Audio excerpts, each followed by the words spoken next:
This story popularized the phrase Merry Christmas, Gave us the idea of a white Christmas. and increased charitable giving after it was published. What story is it? Find out next on Sarah's Wiki Corner podcast.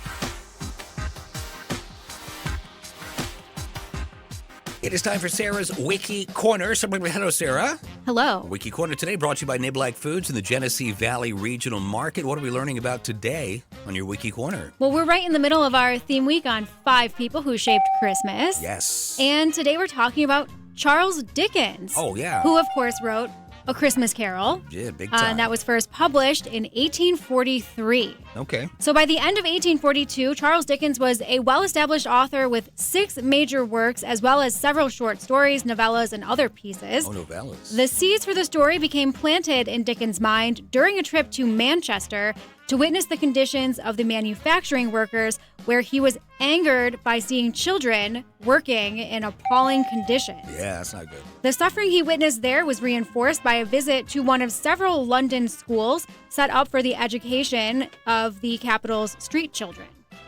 So Okay. he realized that the most effective way to reach the broadest segment of the population with his social concerns was to write a deeply felt Christmas narrative rather than put out a political pamphlet or essay. Oh, okay. Yeah. Well, I guess so, yeah. So A Christmas Carol was written in response to British social attitudes towards poverty, particularly child poverty, and Dickens wished to use the story as a means to put forward his arguments against it. Now, this wasn't his first Christmas story. He'd actually written 3 Christmas stories before A Christmas Carol. Really? As the idea for the story took shape and the writing began in earnest, Dickens became engrossed in the book, writing obsessively for 6 weeks. He built much of the work in his head while taking late-night walks of 15 to 20 miles all around London. Gosh. Yeah. A Christmas Carol was first published on December 19th, 1843, with the first edition sold out by Christmas Eve. Not bad. Yeah. Not bad, Mr. Dickens. By 1844, it had gone through 13 printings. Wow. Yeah. So Dickens... This was before Amazon, right? This was well before Amazon, So, yeah. Dickens wrote A Christmas Carol during a period when the British were exploring and reevaluating past Christmas traditions, including carols and newer customs like Christmas cards and Christmas trees, which we talked about earlier this week and last week. We did, yeah. Yeah. In the early 19th century, the celebration of Christmas was associated in Britain with the countryside and peasant revels, disconnected to the increasing urbanization and industrialization taking place.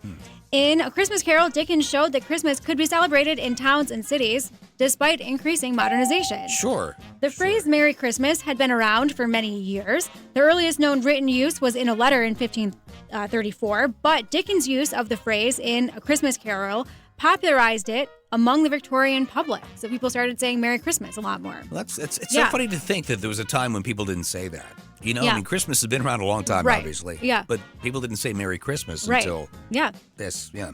The exclamation "Bah humbug" also entered popular use in the English language as a retort to anything sentimental or overly festive, although Scrooge only says that twice. Oh, that's really He only only says it twice, but yeah, it made an impact. It caught on. It did.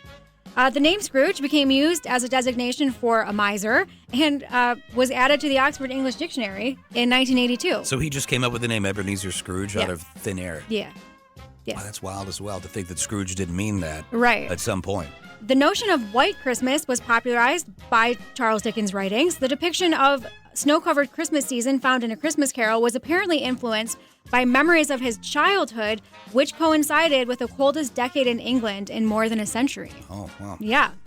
So Dickens advocated a humanitarian focus of the holiday, which influenced several aspects of Christmas that are still celebrated in Western culture.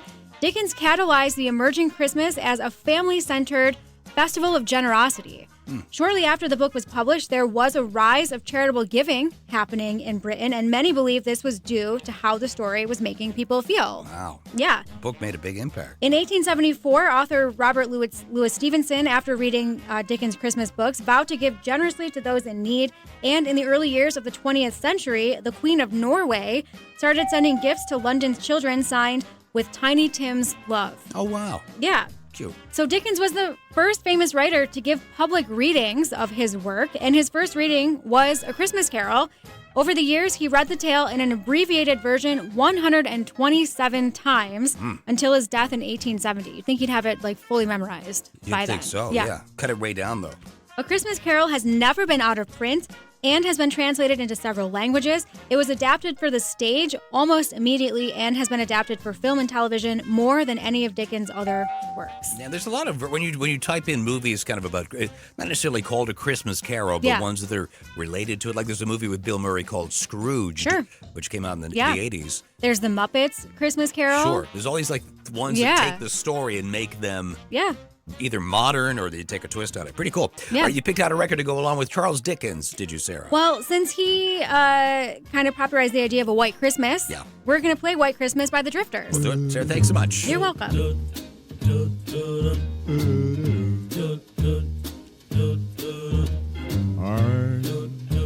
Dreaming of a white Christmas. It reminds me of Home Alone. It does. You're right. 100% Home Alone. When was the last time you watched Home Alone? Great Christmas movie. No, it's been a long time. Yeah. Yeah. I was torn a few weeks ago whether to watch Home Alone or Christmas Vacation, and I went with Christmas Vacation. Always a good choice. Yeah, but Home Alone's a good one. Yeah. Home Alone's a good one. We play some other songs from that movie, which as soon as I hear them, it takes me right back. All right, let's see. Today's Wiki Corner brought to you by Niblack Foods in the Genesee Valley Regional Market. Sarah, we are 1 week away from Christmas. Yes, 1 week from today. Holy cow. People are baking. If people are preparing food, where do they need to go? Go to Niblack's. They've got baking needs. If you're hosting Christmas dinner, they've got all sorts of seasoning blends that you can use. Bob's Potato Magic. They've got some, I think, specific seasoning blend for like if you're doing a roast. Oh, that's good. Yeah. On Christmas. Perfect. So they got everything you need. And if you ever have questions or need some guidance, they are always happy to help. Yeah, they're super helpful over there. Don't forget gift certificates as well, because they can deliver anywhere from Niblack Foods. And those little gift boxes with 4 little, jars. Yeah. Not the official term, but jars of seasoning blends. And they make a nice little gift for somebody who likes to cook. So check that out. Niblack Foods, Genesee Valley Regional Market. What were we gonna? Oh, what was I gonna say? Oh, so the Scrooged movie that I like the most is from 1970, and it's called Scrooge. And I looked it up earlier today. It's kind of a musical, and I watched it when I was a kid, and it kind of scared me with the Ghost of Christmas Past and all this stuff. Yeah. But it's for some reason every time I see like a clip from it or I hear some music from it, takes me right back, and it's a great rendition. Yeah. I mean, it does feel old. So it would be 54 years old, something like that. Anyway. That's cool. Yeah. Do you have a special Scrooge, favorite Scrooge-ish movie? Not really, no. I don't think so. It's such a great word, though, Scrooge. Scrooge. Yeah. Man. Amazing that he wrote it in 6 weeks. Made that up. Yeah. After 20-mile walks at night in London. My gosh. Getting his exercise while he's at it. No kidding. All right, stand by. Here we go. The Drifters, White Christmas on Legends 102.7. Sarah, do remind us why did we just play that record?